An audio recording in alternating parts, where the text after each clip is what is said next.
Israel is currently attacking 6 different UN agencies at the same time. Israel recently banned UNRWA, the UN Relief and Works Agency, from operating in their territory, which to them includes occupied Palestine. And at the same time, they've been attacking another UN group, the UN Interim Force in Lebanon. Inside Gaza, the IOF have bombed polio vaccination sites run by the WHO and attacked UNICEF aid workers with quadcopters. The IOF are also actively destroying UNESCO World Heritage sites all over Gaza and Lebanon. Israel has also ignored the authority of the ICJ for decades. And as always, this is all done with zero consequences and with the protection of the United States. This is an extremely dangerous trend that ultimately leads to the delegitimization of the United Nations in general. And historically, this is part of the reason why the League of Nations eventually failed to stop World War II. The League of Nations was created in 1920 after World War I, and it's basically the version 1 of the UN. The League ultimately failed for a few different reasons, but a major one was that Western powers still did whatever they wanted, even if it meant overlooking war crimes. For example, in 1935, fascist Italy invaded Abyssinia, which is modern-day Ethiopia, starting the Second Italo-Ethiopian War. During their invasion, Italy broke numerous international laws, including using chemical weapons. Abyssinia appealed to the League of Nations, and the League called for sanctions against Italy. Except those sanctions were never properly enforced and didn't include restrictions on the oil, coal, iron, or steel that were fueling Italy's invasion. Britain and France even let Italy keep using the Suez Canal, which they controlled at the time, as a shortcut from the Mediterranean to East Africa. The League of Nations even prevented other nations in the League from trading weapons to Abyssinia, making it harder for them to defend themselves from the Italians. Meanwhile, Britain and France were secretly creating the Hoare-Laval Pact with Mussolini,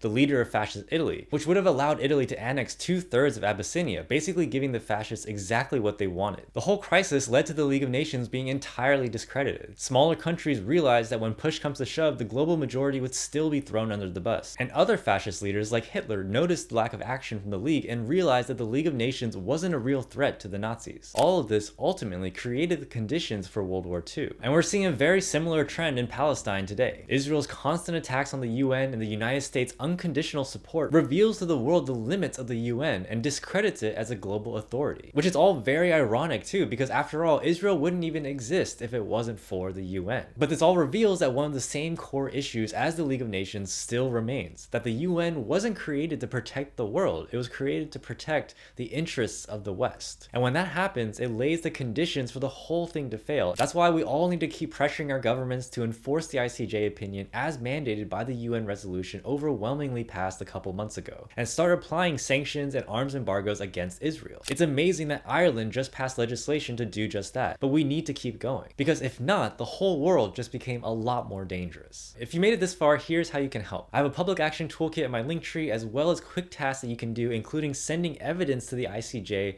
or to Special Rapporteur Francesca Albanese. Also in my link tree, I have other mutual aid options and guides on how to donate an eSIM, which can help someone in Gaza connect to the outside world. And if you like my videos and you want to support, please consider subscribing to The Conscious Citizens, an initiative by my studio to help us all stay politically active. Whatever it is, do at least one thing today in support of a free Palestine.